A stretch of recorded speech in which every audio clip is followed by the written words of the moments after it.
باز به فیلم محل بذاریم و بهش اعتنا کنیم. فرانسین، تولدت مبارک. کار دوم، چند تا عضو جدید به همون ملحق شده که باز بهتون معرفی کنم، ولی نمی کنم چون واسم مهم نیست. و در نهایت 14 تا مفقودی داریم، همشونم شکارچیان، از خرس قطبی غول پیکر گرفته تا سمور آبی ریزه میزه.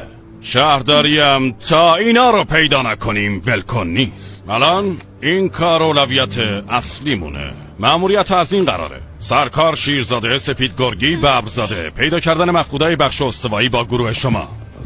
سرکار شاخ نژاد، کرگدنپور، گرگیان مسئول پیدا کردن مفقودای میدان صحرا. سرکار اسبابی، قطبیان، فیلی، سردشت. و آخر سر اولین مأمور خرگوش ما، سرکار حبس. شما هم پارکبانی مرخصین. پارکبانی کنم؟ رئیس، آقای گاومیش، قربان شما گفتین که 14 مورد مفقودی داریم. که چی؟ خب من یکیشو رسیدگی میکنم، احتمالا فراموش کردین. من تو دانشکده افسری شاگرد اول شدم. فراموش نکردم، برام مهم نیست. قربان دوست ندارم حضورم نمایشی باشه. پس نوشتن 100 تا جریمه در روز واسط کاری نداره.